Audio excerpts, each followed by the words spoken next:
let me run this one by you. Another one was electric cooperative. I did a cold drop in 3 weeks ago. Only 2 minutes. Met the office manager that handles all the insurance renewals and stuff. And they are operated by a committee. Okay. And she basically goes over the proposals with them all for their insurance, the way she explained it, and then they vote on it on what to do from there. She was honest with me. She was with a big group out of Alexandria, Louisiana, and have been for years. When I actually showed up with their E-mod because I could see their future mod. They have a 123 right now, and their future was a 144. I kept that one in my back pocket. I showed her the 123, and I explained to her how she was, potentially paying 23% higher than like businesses. And she was like super excited about it, and I seemed really super excited about it in person. I follow up with a phone call Tuesday just to see if she had had a chance to talk about it with the president of the board yet.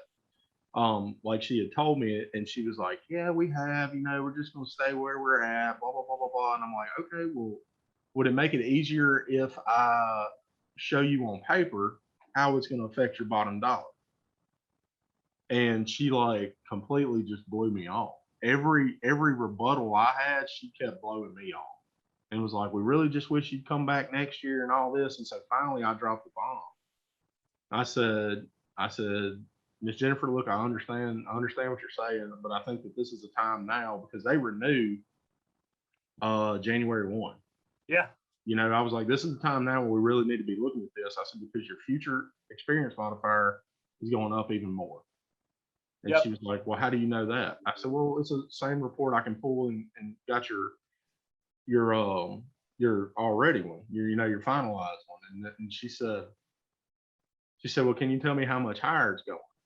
No, I can't. In fact, it's disgusting to me that you don't know this and I do. So you're telling me you don't want to meet with me, but I have information your own agent isn't even giving you. Does that not concern you in the slightest? That's exactly what I replied with. I said, no, ma'am, I can't because your agent should be doing this. I shouldn't. I've already given you more information than I wanted to. And she was like, okay, well, I understand. She said, well, I'll try to talk to him again, but right now, we just want you to come back next year. How much is it in premium? That I don't know. Never had that. To guess. Huh? If you had to guess. Oh, over 100. So even if it's only 100, you always want to go on the conservative side when you use it as an example, right? Right. So just say 100. If you know for a fact it's above 100, or you can say with 99% certainty it's above 100, use 100 as the example. Okay. Okay. And just say you're paying $54,000 more than you should. So if their manual premium is 100, with their mod, they're at $154,000.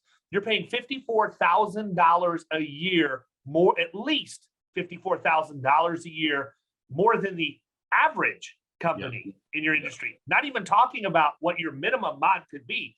I'm asking for 30 minutes of your time. What activity in this business generates $108,000 in an hour for you in pure cash?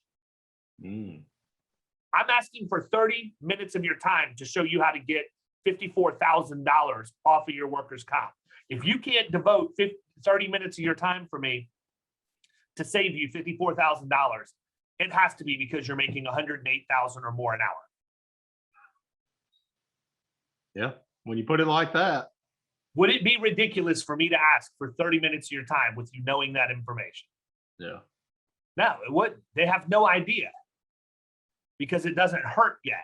Right. It's like the old analogy of the story of the frog in the pot of water, and it's sitting on the burner. It keeps getting turned up gradually, and by the time the water's boiling, the frog's dead and never knew it was coming. That's where they're at right now. Yeah. Yeah. Well, I stood my ground. I wasn't going to give her that No, because what's going to happen is their agent's going to come with their renewal numbers. They're going to get pissed off, and then they're going to want to talk to you, and you're not going to have enough time to get your job done.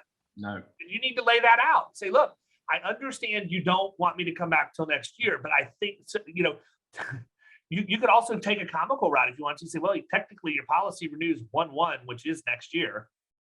Well, We should be that's talking true. about next year's policy right now. Or the other thing is you can take the route of, listen, here's how this goes down. I know what your mod is. And when your agent comes in with the quotes, you're not going to be happy. Yeah, And you may reach out to competitors at that point, but then it's going to be too late. Markets are going to be blocked. Declinations will already have been issued.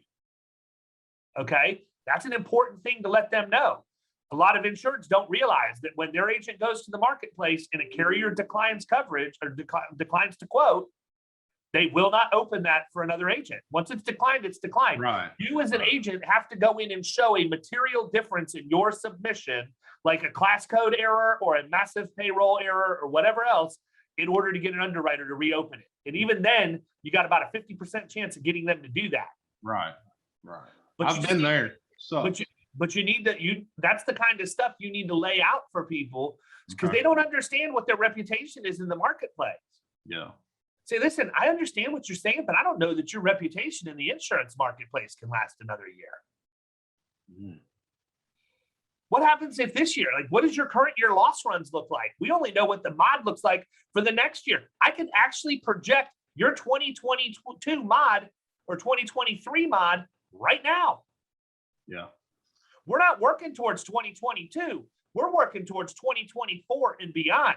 The only way I can come in here and drive change for you right now is to hope that there's a mistake on this mod, because 65% of these mods are wrong when they come from NCCI due to bad data.